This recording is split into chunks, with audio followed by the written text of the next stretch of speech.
Good afternoon, members.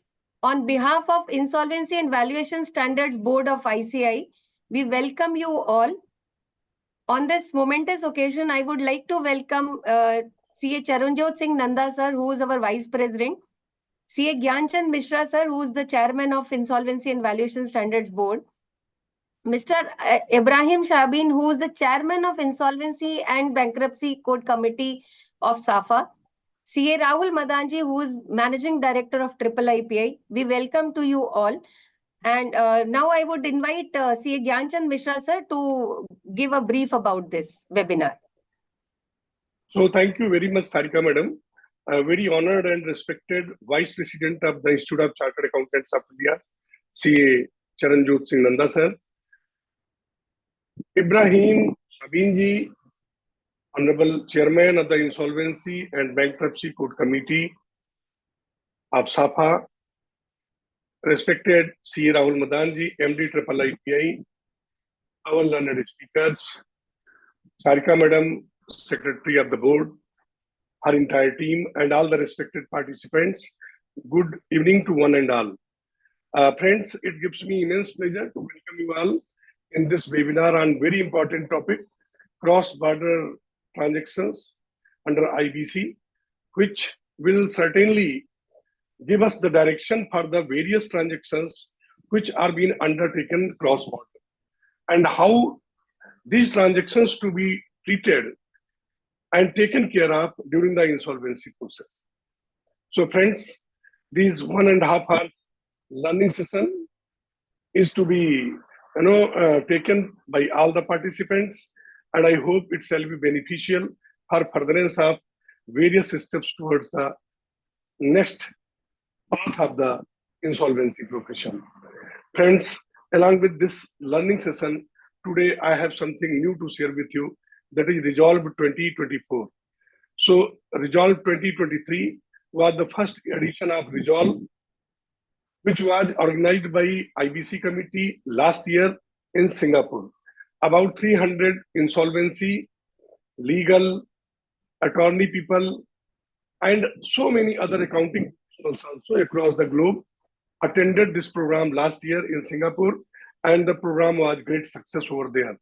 And looking the success of the program, this year we tried to have this program in India so that we could showcase the Indian growth story along with the restructuring framework of the insolvency process for the persons and professionals who are associated to it. So on 12th and 13th of July 2024, in Bharat Mandapam, one of the biggest auditorium of Delhi, we are organizing this program, which shall not only inculcate the learning process with respect to the insolvency and valuation, but also we shall discuss the foray of the insolvency in coming time. What are the deficiencies and shortcomings, and what strengths the country has gained so far because of the insolvency framework. We understand that India is one of the fastest growing economy of the world. And that's how the responsibility on the economist and various financial professionals is more on their shoulders.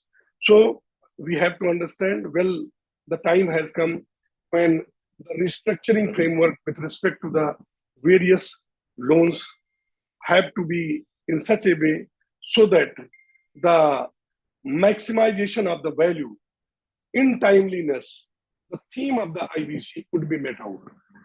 And friends, I hope that this Resolve 2024 is going to be beneficial for the professionals at large, like insolvency professionals, valuers, advocates, chartered accountants, and so many finance professionals, asset management companies, judiciary, other stakeholders like Insolvency and Bankruptcy Board of India, Ministry of Corporate Affairs is joining.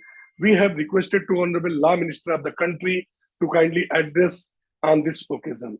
We have taken the confirmation from more than 20 world level speakers so far, and the count is still on. So will not take much time. We'll request all the participants to kindly register themselves for Resolve 2024 which is the second edition of Resolve 2023. Friends, I'll really, I'm thankful to each one of you for joining this program. After this, I'll request Sarika Madam to kindly give a brief view about the segments which we are covering, few of the speakers, and run the PPT in 1 or 2 minutes. Thank you so much, sir. I will just run the PPT in a minute only. Yeah. Firstly, let us talk about the dates.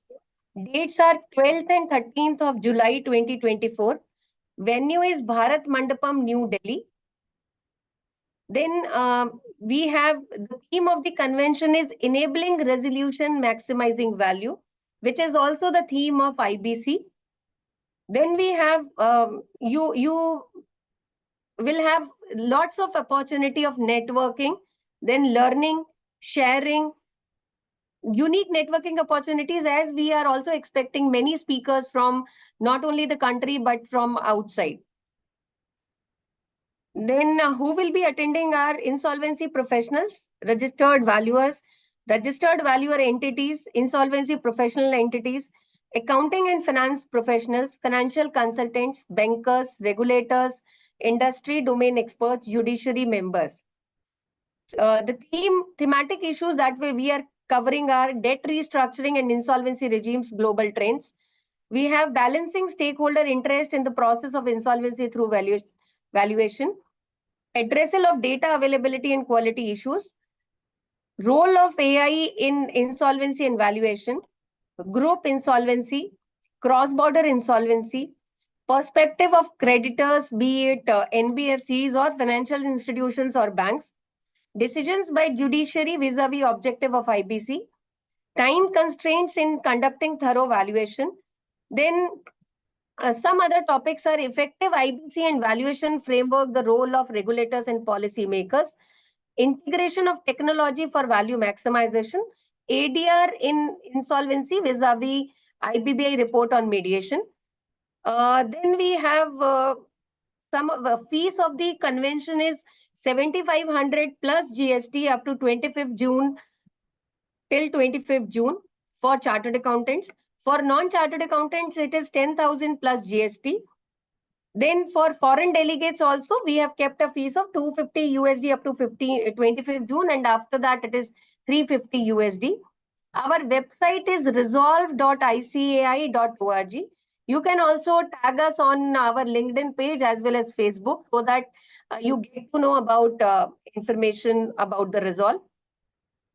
Then we have our leadership, C. Ranjit Kumar Agarwal sir, who's the president, Charanjot Singh Nanda sir, who's the vice president, Gyanchand Mishra sir, the chairman of IVSB, Durgesh Kumar Kabra sir, who's the vice chairman of IVSB.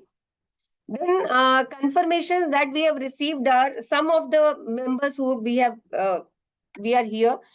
Justice Ashok Bhushan sir, who's the chairperson NCLAT, Ravi Mittal sir, who's the chairperson IBBI, then Justice Arjun Sikri sir, sitting members of the bench from Hyderabad, then first president of NCLT appointed in 2016, MD Bank of India, then restructuring firm from Singapore. We have president of Insolvency Law Committee, Mr. Suman Batra.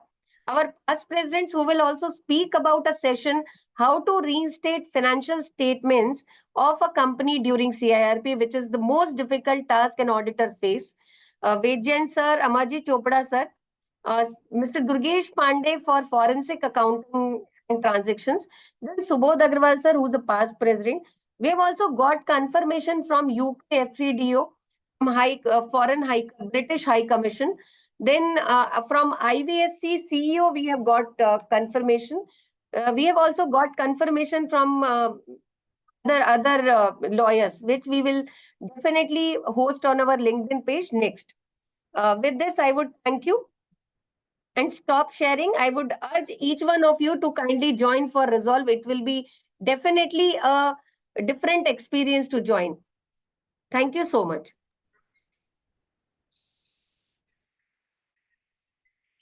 much.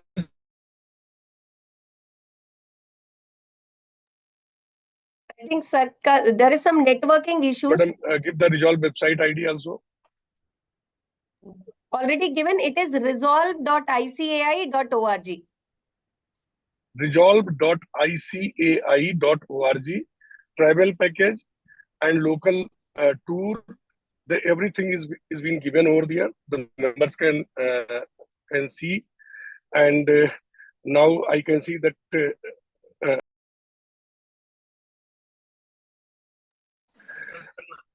So we can see our vice president of the institute is here. So, madam, will request you to kindly proceed with the program so that we can have the opportunity to hear our very respected leader of the profession. Yes, sir. Thank you so much, sir. I would request, sir, shall we first request Nanda, sir, so that his time is... Yes, we can request. Yeah. I would welcome Vice President, sir, to speak on this occasion on this webinar on cross-border insolvency framework. Welcome to you, sir.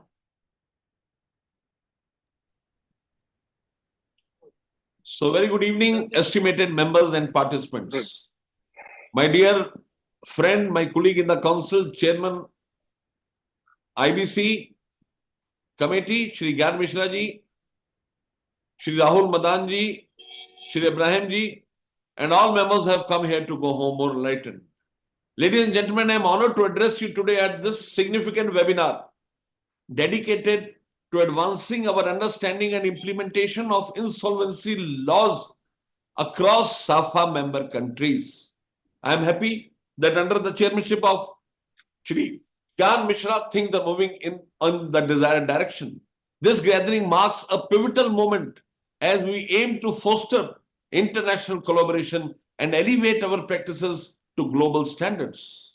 The journey towards enhancing our insolvency framework has been shaped by rigorous deliberation and insightful recommendations.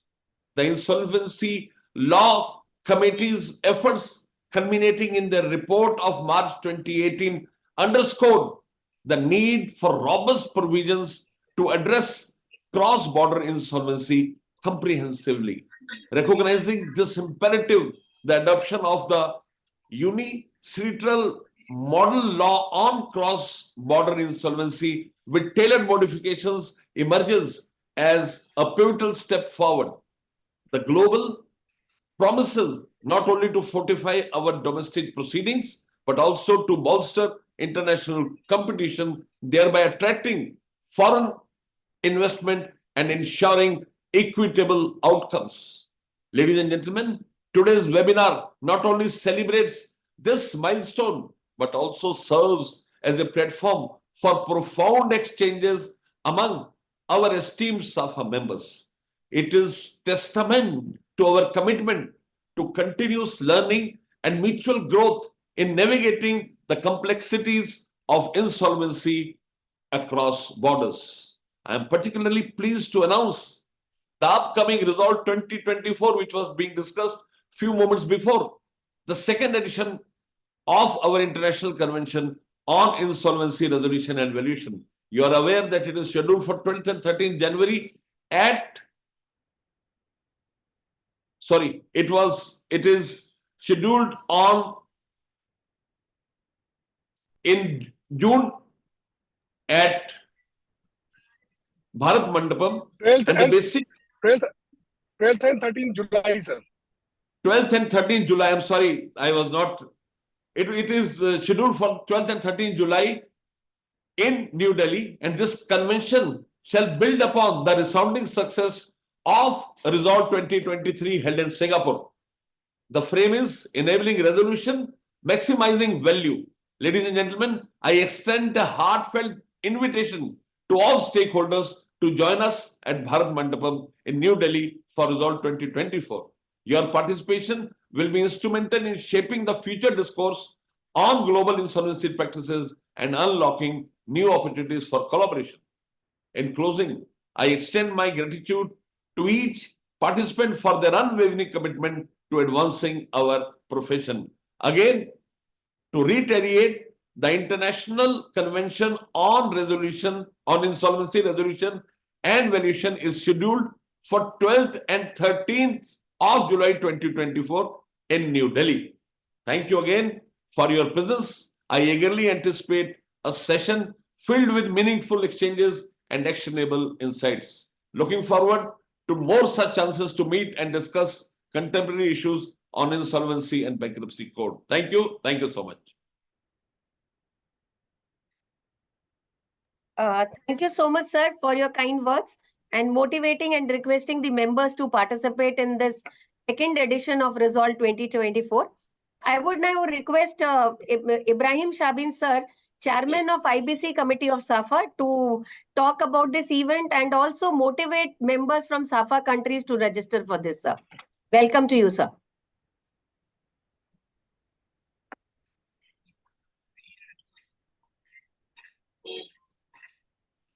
Thank you.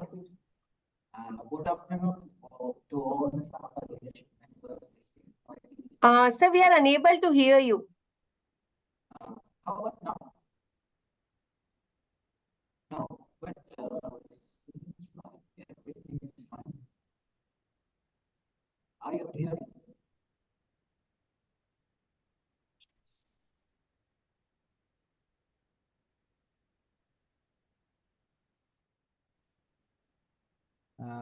How about now? It's very No. slow, sir.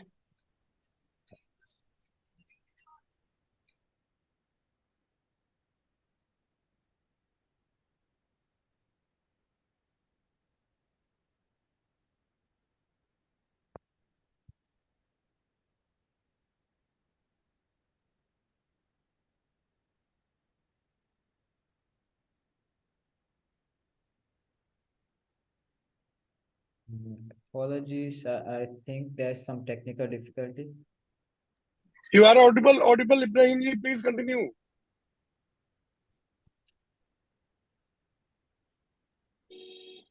Ibrahim ji, you are audible, please continue.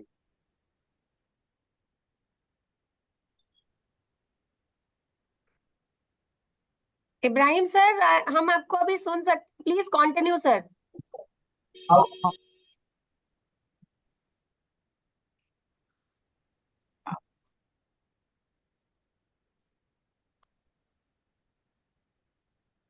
Madam, looks there is some issue. Yes, In the sir. meantime, you can kindly request to Rahul ji to speak and connect to Ibrahim ji over phone regarding his technical problem. Yes, sir. So, in the meantime, I would request CA Rahul Madanji, Managing Director of Indian Institute of Insolvency Professionals of ICI, to speak about it, sir. Welcome to you, sir. Yes, thank you, Sarika ji, and let me also take an opportunity to hearty welcome our distinguished guest on the dais, Honorable Vice President Nanda sir, and also Mishra ji being Chair of Insolvency and Valuation Standard Board, and Mr. Ibrahim Shabim, the Chairman of Committee of Insolvency at SAFA. Thank you very much, and we just now heard a very energetic message from our Vice President sir. Thank you very much. And I'll take only a few minutes to highlight some of the key messages, and also thank the organizers, especially Sarika ji and Mishra ji, for organizing this second in the series webinar for the SAFA audience and SAFA professionals on the cross-border. The first was organized a couple of months ago, around 2 months ago, where ICI as well as IIPI came together to this knowledge sharing platform. This is the second in series, and we are also very, very pleased to note and also welcome all the participants from not only India but also SAFA countries to join on 12th and 13th this international convention on insolvency at India, first being in Singapore last year. Very, very resounding success it met with. So today's webinar is very, very important, and of course the learned faculty will take us through. We have Mr. Girish Rawat, advocate, Mr. Girish Rawat, who will be joining us as a speaker. But Quickly, let me highlight one or two things important. We all understand the cross-border insolvency is there on the anvil as far as Indian ecosystem is concerned. There has been a ongoing talk, debate when this platform or when this framework will be made live, and we are only hoping sooner the better, because once the parliament session takes place, if not next, maybe next to next in India, we will have this cross-border insolvency hopefully implemented. So there is another talk going on whether the group insolvency framework will come first or along with the cross-border. So that jury is still out, but the need for this framework along with group insolvency is the need of the hour. Certainly, for making this Indian ecosystem at par with the best in the world, in the best spirit of the international law, UNCITRAL model law has been adopted or is expected to be adopted in this direction with certain tweakings. There are 4 pillars of or the 5 pillars of UNCITRAL model around the cross-border. Of course, our learned speaker will take us through. Primarily, I'm just naming the broad pillars, which is access control. The second is recognition and relief, cooperation among the regimes, coordination among the regimes, and the provisions around the public policy. So there are certain finer aspects of the nuances we will hopefully understand in a while from now. I'll not take much of time, and if possible, let's hear Mr. Shabim if he's able to address the technical issue.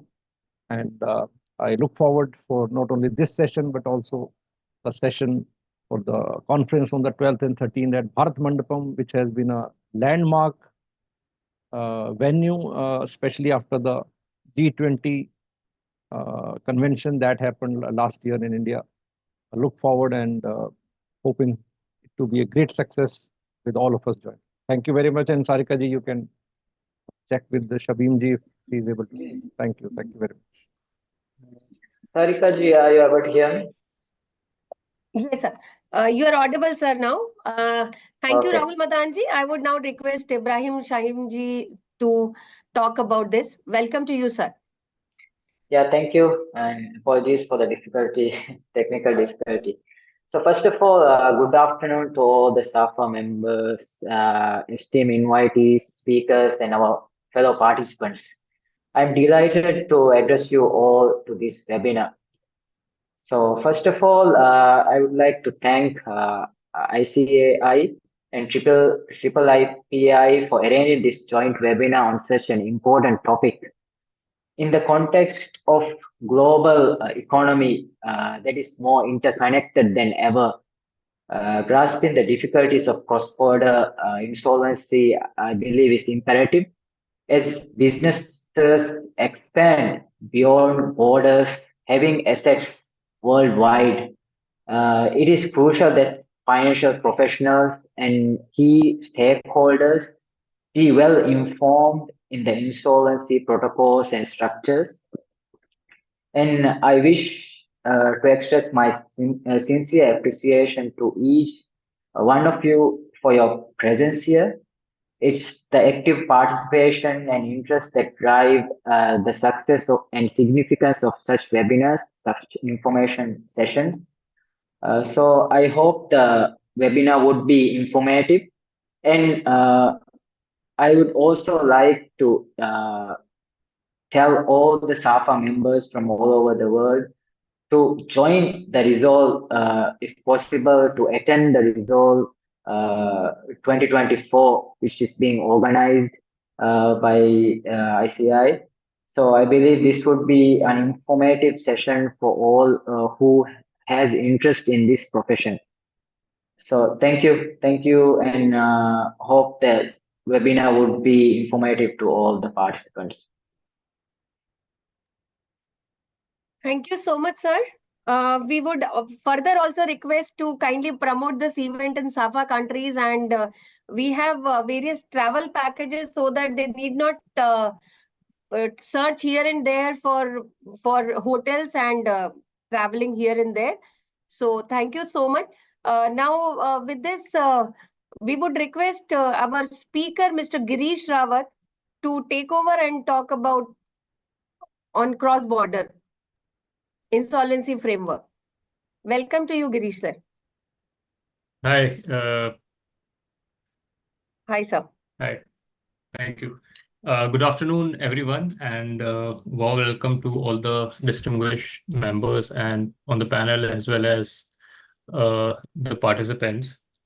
And I would like to extend my sincerest appreciation for the invitation to IIPI and ICAI for inviting me for the session. So what I'll do is possibly quickly take us all through the current mechanism or the current insolvency regime in India. So, as all of us are aware, that insolvency and and the bankruptcy in India is governed by the law called Insolvency and Bankruptcy Code, which came into being in 2016. So it is still a very nascent law, still going through some teething troubles. However, the issue that is up for our discussion is cross-border insolvency resolution. So this law currently has very limited provision uh, to deal with such situations, and therefore, as my earlier speaker had mentioned, some amendments and modification and deliberation had happened, and the ministry has already recommended some amendments to the act to deal with the cross-border insolvency resolution and the scheme of how to deal with such situations. As I've mentioned, that insolvency bankruptcy code, as it stands today, doesn't have a very comprehensive framework to deal with cross-border insolvency. Section 234 and 235 of the IBC is there, which basically allows central government to enter into bilateral agreements with other countries for to facilitate the enforcement of the provision of the insolvency bankruptcy code in India, and also empowers relevant adjudicating authority, which in this case is the National Company Law Tribunal, to issue a letter of request to the competent courts or the authorities in a foreign jurisdiction seeking evidence or actions in respect of a corporate debtor or a personal guarantor's asset in connection with the cross-border insolvency under IBC. Now, these provision, of course, do not deal with the concerns of both the domestic as well as the overseas investors in a cross-border transaction. For instance, one of the more what should I say, the one of the most complex insolvencies that have happened under the IBC is that of a Jet Airways. Now, in the case of Jet Airways, to give you an example, simultaneous proceedings were initiated for the insolvency of the Jet Airways India Limited, both in India as well as the Dutch jurisdiction. Now, there were no provision under the IBC code to deal with such a situation, and therefore, when an application was made by the administrator, which was akin to a insolvency professional under IBC, so administrator appointed under the Dutch code, in connection with the insolvency proceeding that is going on in India under IBC seeking stay, that was rejected because there was no mechanism to how to deal with the situation where simultaneous proceedings are going on against the same corporate debtor in more than one jurisdiction. However, NCLT subsequently adopted a much more harmonious approach, and on appeal, the NCLAT allowed a more harmonious approach to be adopted and to deal with this situation. And in fact, they recognized the administrator appointed by the Dutch court to participate in the COC of the company as a financial creditor, and they also looked at the the protocols to deal with the situation. I think that was one of the most successful resolution of a cross-border insolvency or involving a cross-border insolvency under the IBC regime. However, the legislators have recognized that they need a much more robust provision under the law and that section 234 and 235 were not sufficient to deal with the complexities that are offered by the cross-border insolvency. Therefore, there were committees who have recommended, Insolvency Law Committee recommended that IBC be amended to include substantially the UNCITRAL model law on corporate cross-border insolvency and the rules and regulations therein. And the rules were drafted. They are still in draft stage, as I think my learned panelists have already mentioned. They are pending to be adopted. But we'll just take you through some of the key features or the key principles on which those model or the rules are being adopted. So first is the accessibility. The first principle is accessibility, which means that as a first step towards providing accessibility to the foreign courts and foreign insolvency professionals, the committee has recommended that the definition of corporate debtor be amended to include foreign companies. The committee has also recommended that foreign insolvency professionals and foreign courts should be able to seek assistance in India in connection with the foreign proceedings, Indian proceedings, and parallel proceedings in multiple jurisdictions. So first is providing accessibility to the foreign insolvency professionals in the foreign courts to seek help from the or assistance from the Indian court to deal with some of the cross-border insolvency matters. Second is recognition. Now, under the model law that is proposed, recognition of foreign proceedings depends on the matter of interest or the main interest, which is the center of a debtor. Now, both presume that center will be the location of the registered office of the corporate debtor. Basically, by center we means is where is the corporate debtor situated, whether for the purposes of determining the main interest of the corporate debtor. So whether it should be the registered office of the corporate debtor or it should have other factors to be taken into consideration. For instance, where are the corporate debtor's assets situated? Where are the books of accounts of the corporate debtor maintained? Or where does the senior management or those who are in the decision making of the company are based out of? So these are certain factors that needs to be considered. We'll still have to see how the finally the amendment will come in as and when it comes in, and what would be decided at the seat for determining the main interest or the center of the interest of the debtor, which jurisdiction does have it, whether it should be the registered office of the company or where the assets of the company is situated or where the management of the company is located. The third is relief. Basically, model law contemplates two kind of relief. One is the interim relief, and that is a relief on recognition of foreign proceedings.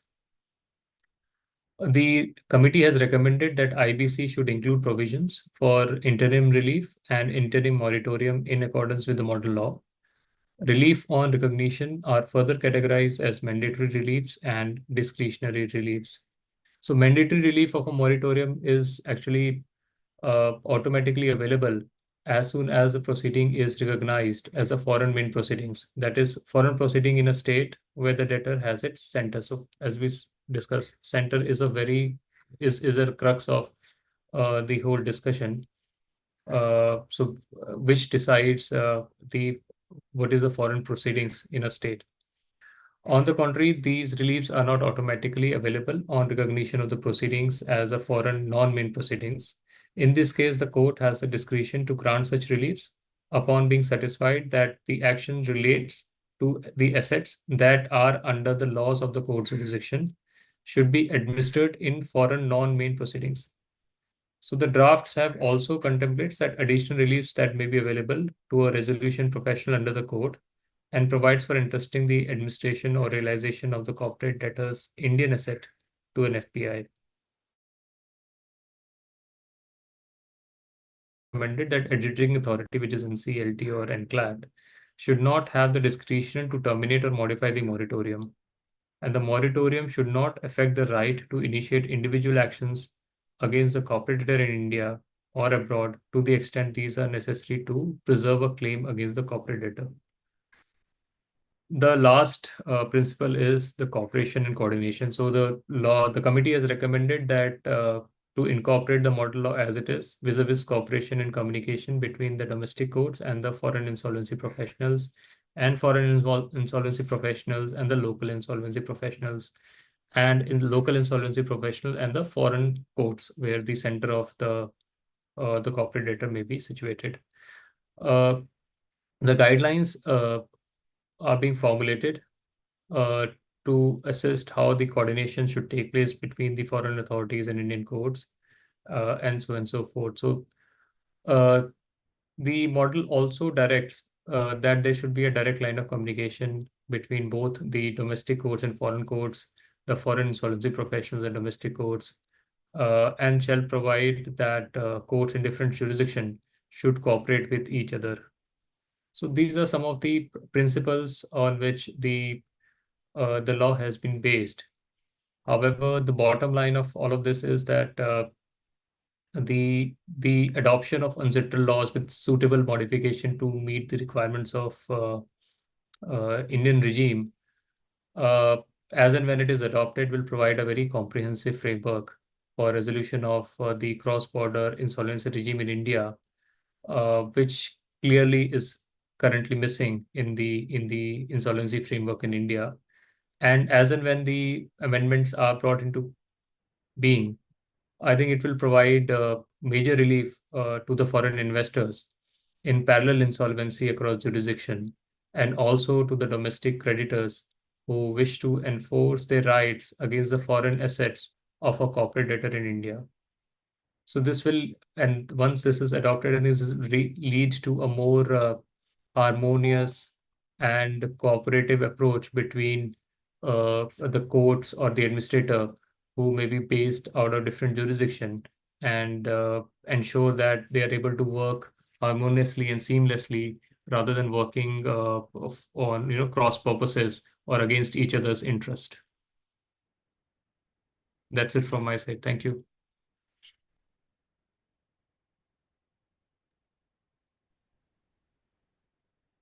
Yes, sir. So, questions can be asked. Just a second, sir. Sure.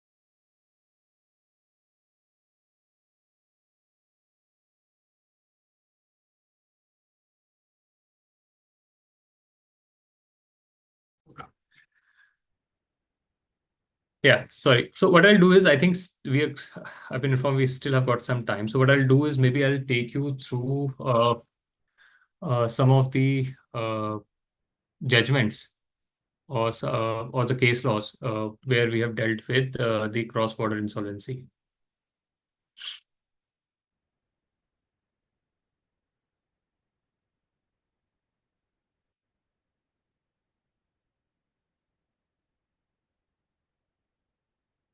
Okay. So as I mentioned, in SBI versus Jet Airways was the first transaction where the provisions of cross-border insolvency under the IBCs were tested. And I already said that, at that point in time, I mean, as it is, IBC does not have those provisions. It is still to be incorporated, the comprehensive provision based on UNCITRAL model. So the adjudicating authorities were struggling how to deal with this situation, where a parallel insolvency proceedings have been initiated against the corporate debtor, both in Indian law before the NCLT and as well as before the Dutch jurisdiction. In this case, the Dutch bankruptcy administrator, which is akin to the insolvency professional in India, had requested the Mumbai branch of NCLT, which was hearing the CIRP or the application, to recognize the parallel insolvency proceedings in Netherlands. The adjudicating authority, in this case, determined on such application that Dutch proceedings are null and void due to the absence of the provisions in the code that allow for recognition of the foreign court decision. So since there was no provision under the IBC code, the NCLT determined that Dutch proceedings are null and void insofar as the adjudicating authority or IBC proceedings in India is concerned. I wish to highlight that at that point in time, both provision of section 234 and 235 of the code, which we discussed, were not in effect. They was subsequently notified. However, in an appeal that was made before the ANCLAD, the Honorable ANCLAD reversed the decision, and they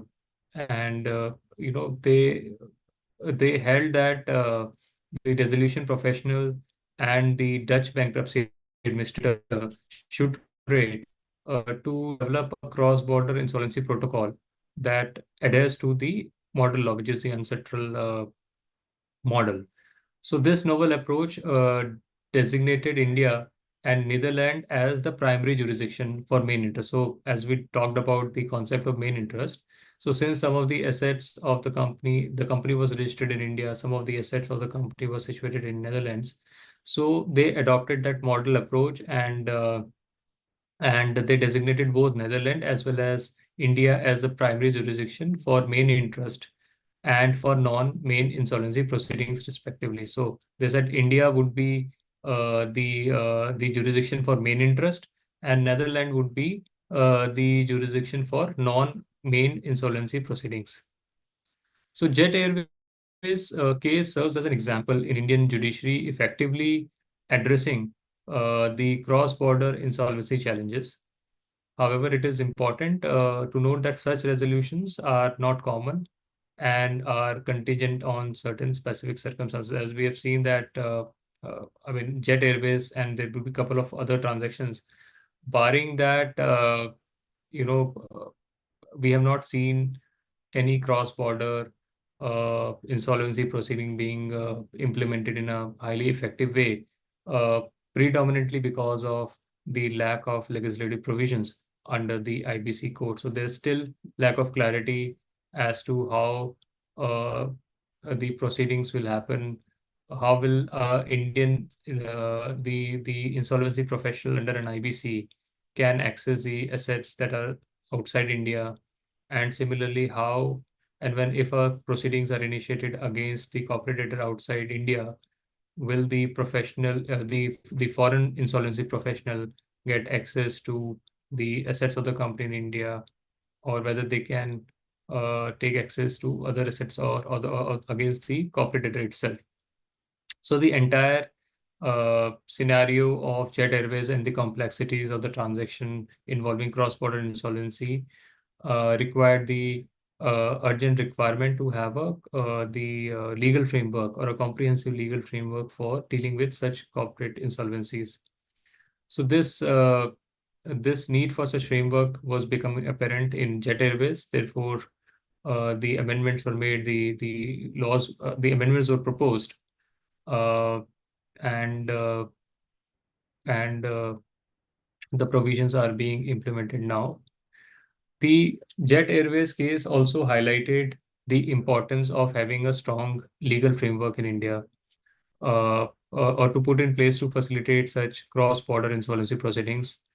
This kind of framework would be crucial for achieving efficient resolution and protecting the interest of all the stakeholders involved. This case also exemplified the necessity of enhancing the cross-border provisions in the Insolvency Bankruptcy Code through adoption or through implementation of the UNCITRAL model. The NCLT directive to both the insolvency professional in India as well as the bankruptcy administrator in Dutch or Netherlands had a significant impact on the resolution of the cross-border insolvency. The collective endeavor in this case led to creation of a protocol that was in accordance with the principles outlined in the model law. The protocol acknowledged India as the center of main interest and designated Dutch proceeding as a non-main center proceedings. And this particular case also serves as an example for effective implementation of an international framework, highlighting the significance of a collaboration in tackling challenges related to insolvency and bankruptcy across the court. Now, if you really look at the various frameworks that are there, now the other cases that I was referring to was they were since there was Section 234, 235 had granted certain rights to the central government to engage on a bilateral basis with the foreign jurisdictions. However, those were very time-consuming processes, and the government had not really entered into those kind of bilateral agreements with a view to enforce IBC. That is why the need for having a comprehensive framework inbuilt within the IBC was felt. So I'll tell you the example, like MTech Auto was another example where the cross-border insolvency issues were apparent.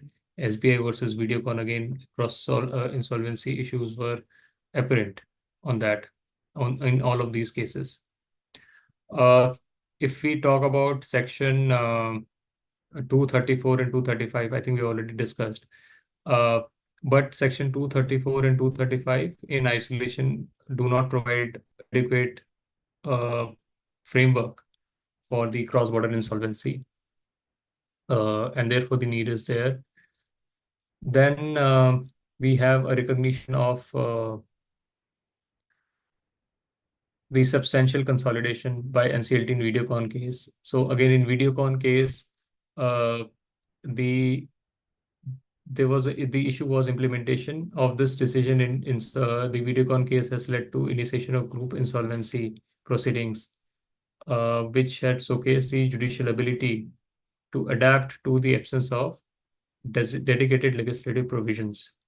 The inclusion of the foreign-based companies in the group insolvency proceedings in Videocon serves as an emphasis to the complexities and the uncertainties surrounding the extraterritorial implementation of the IBC. Countries that have not adopted UNCITRAL model for corporate cross-border insolvency either do not have specific legislation in place or adhere to treaties in this matter. So in conclusion, the progress has been made towards adopting the model law on cross-border insolvency in Indian context with the careful thought and consideration. However, the amendments have to navigate through a terrain that is filled with various challenges and potential pitfalls. The inclusion of public policy exception in the draft provisions, which also mirrors the model law, demonstrates that a careful approach has been taken. However, the lack of precise definition of the public policy introduces an element of uncertainty. Now, the way Indian courts have been interpreting this exception, or how the Indian courts will interpret this exception, is still uncertain, because public policy is a very subjective term. It has been interpreted as against public policy, as against the laws of the host jurisdiction, or against the regulations of a host jurisdiction. But yeah, in relation to the IBC or the cross-border regime, how the court will interpret public policy is still a subject matter of debate. Therefore, there is a better clarification required. It would also be interesting to note that the government has taken measures to approach in incorporating the proposed part of corporate insolvency, which demonstrates a wise and a thoughtful strategy for them.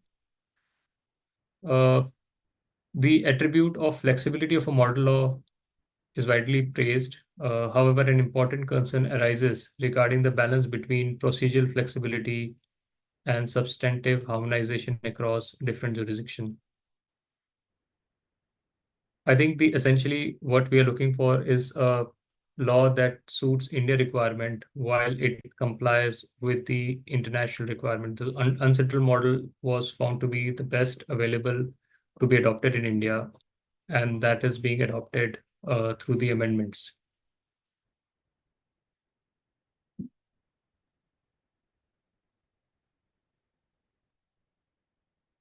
So any questions till now, please let me know. I'll be happy to take those questions.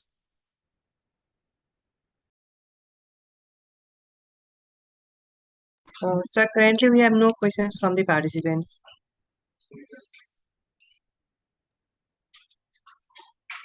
Sorry, can you repeat that? So we don't have any questions from the participants yet, sir. But they have a tendency to ask at the last, sir. Mostly.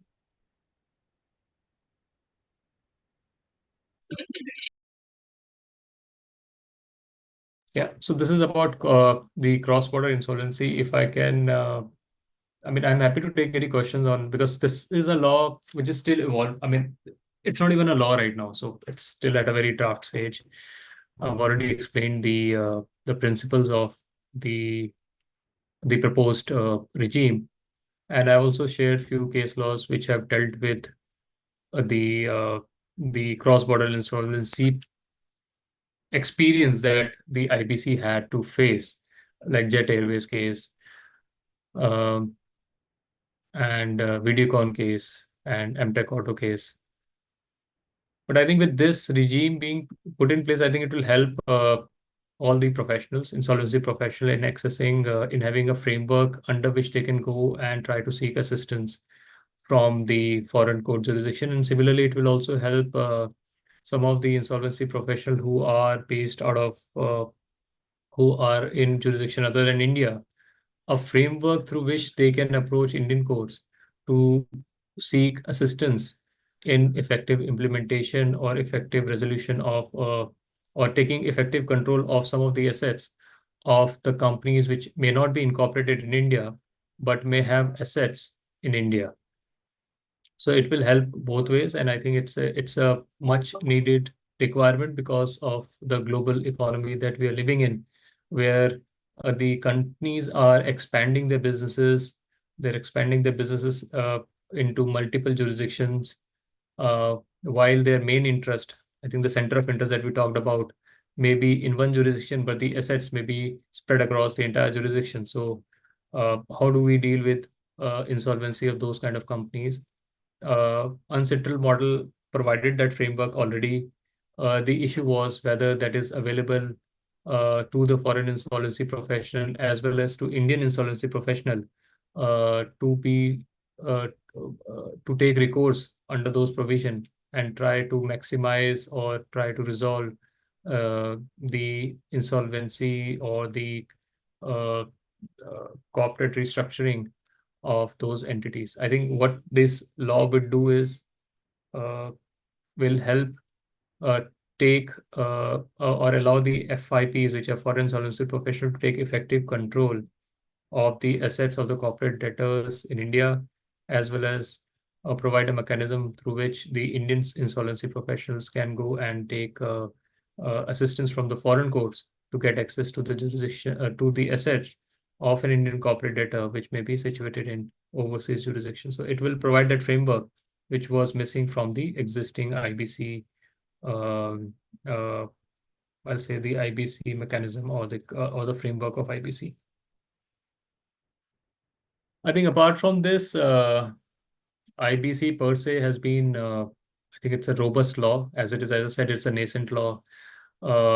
It was incorporated in only 2016. It was, sorry, established in 2016, or came into being in 2016. So it has been almost 7-8 years. But the Indian government and the Indian regulators have been quite proactive in removing any roadblocks that has come in the way of effective implementation of this regime, which is evident also from the various judgments Honorable Supreme Court and the NCLAT, Supreme Court of India and NCLAT have given from time to time to remove the difficulties that have come in the path of efficient and effective implementation of this regime.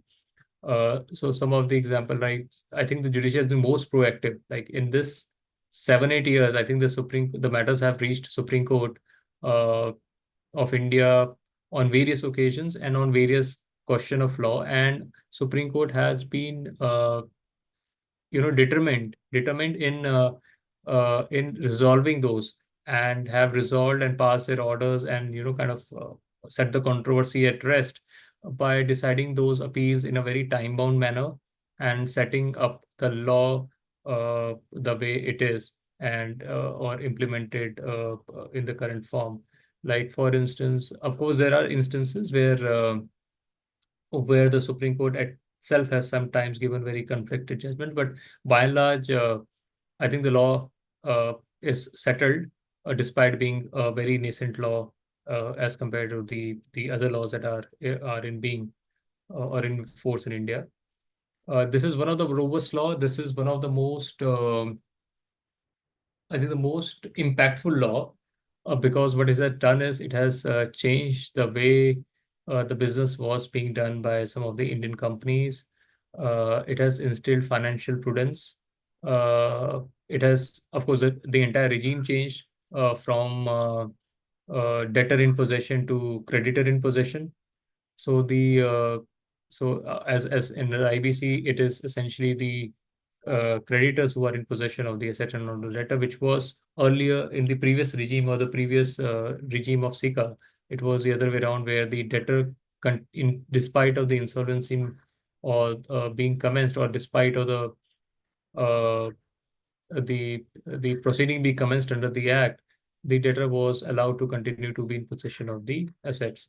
So that changed 180 degree under the IBC, and yeah, I think Supreme Court legislation have been very, very proactive in deciding uh, any challenges that the IBC has faced, whether on the constitutionality or on account of its implementation or practical difficulty that is faced. For instance, uh, in case of an IBC, one of the challenges was raised that once a resolution plan is approved under an IBC regime, what is the status of those resolution plan? Are they open to challenge by the debtors or by the creditors who have not been provided for, or whose claims have not been recognized as part of the resolution plan, or whose claims have not been fully satisfied as part of the resolution plan. So Supreme Court came, and they decided that and set out the law that and introduced the concept of a clean slate. So basically, what they said was that as and when a resolution as and when the successful resolution applicant takes over the management of a corporate debtor, they take over the company on a clean slate basis, meaning thereby that no past liabilities of the corporate debtor which are not provided for as part of the resolution plan gets extinguished and cannot be claimed against the corporate debtor or against the successful resolution applicant, and which provided a great relief to some of the successful resolution applicant, because they were being bombarded by the claims for government authorities, the tax departments, and other creditors of the company who were not satisfied with the way their claims were treated as part of the resolution plan prepared by the SRA. So it provided a great sort of relief and also instilled the confidence into the IBC regime of some of these creditors and the successful resolution applicants. So there are multiple instances where we can say that the Indian judiciary has come up and has tried uh, to revalidate or has tried to, let's say, protect the essence of IBC and has made it an effective legislation, which has been instrumental in one, ease of doing business in India. So that also has helped companies to come and bound up. Also, there are various aspects to this, and also it has also helped the creditors to be able to take control of the corporate debtor in case there is a financial default. And as I earlier mentioned, this law itself has changed the way the business was being conducted by some of the corporates in India. And they become more financially prudent because now uh, they know that IBC is being implemented and is supported by both legislature and judiciary, both in letter and spirit, and there is very limited leeway that a promoter has once a default has been committed under the insolvency bankruptcy code. So those are the issues that has already been handled. Coming back to our topic for today, the cross-border insolvency, as I mentioned, we are looking at it, amendment for being introduced, and this will provide the framework for an opportunity for professionals, both within India and out of India, a framework within which they will be in a position to access the assets and provide for the resolution of the corporate data that they may be dealing with. Any question till now? Otherwise, I may look for other.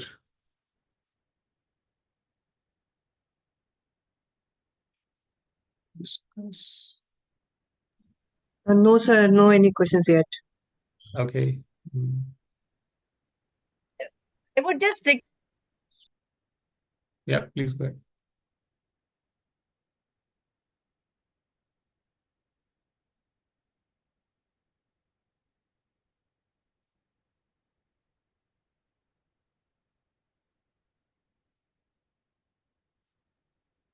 Sorry.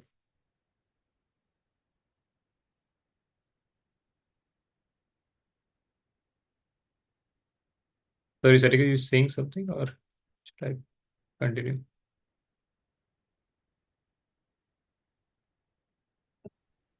Yeah, sorry, sir, I got disconnected. I was just requesting you to kindly just give a brief about what government is doing in this field as regards the standing committee report on IBC, which talked about the code of conduct of the IPs. So code of conduct of IPs, I see, again, I may not be the right person to comment on it. I'm not a IP and I'm not following that particular topic. Maybe Rahulji or somebody else would be better positioned to answer that. Yeah, Rahulji? no, sir. I can what is happening when there were a lot of cases. Standing committee report also considered, and now there is a discussion paper when the government felt that there are lots of compliances to be done by the insolvency professionals. The government has tried to reduce it. There is a discussion paper already on All it. right. Okay. So Sorry. I just wanted a brief about what is going on.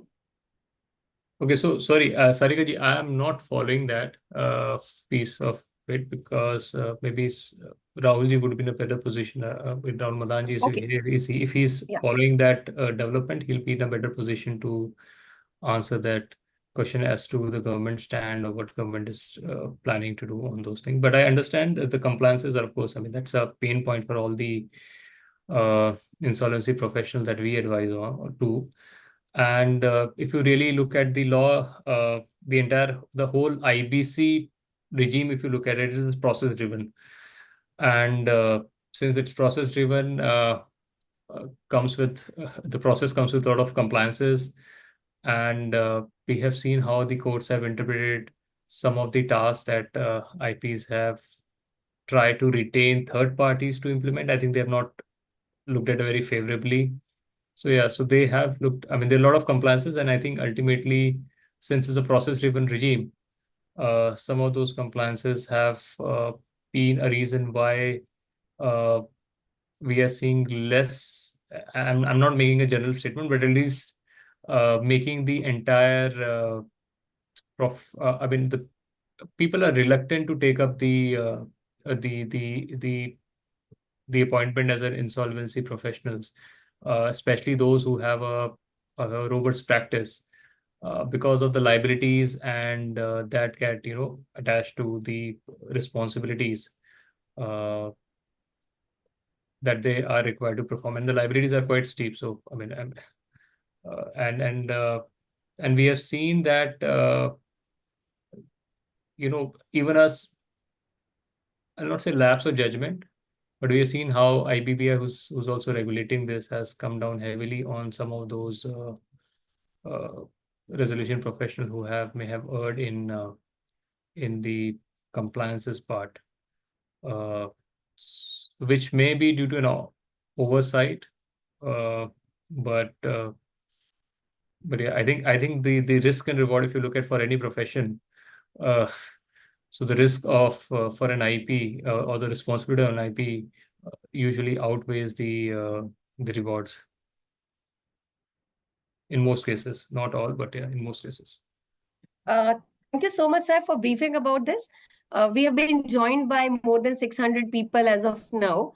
So I would once again make an announcement for the second edition of International Convention on Insolvency Resolution and Valuation, which is on 12th and 13th July at Bharat Mandapam, New Delhi, wherein lot of various luminaries have been invited as a speaker to share their perspective with the participants.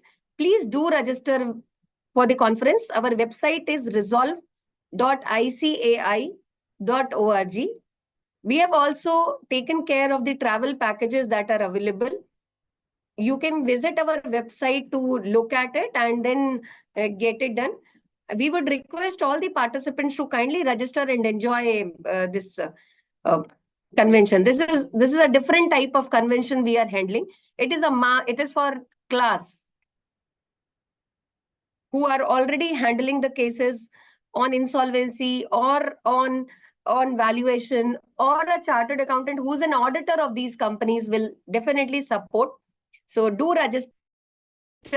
With this, on behalf of Insolvency and Valuation Standards Board of ICAI, I would like to thank each one of you.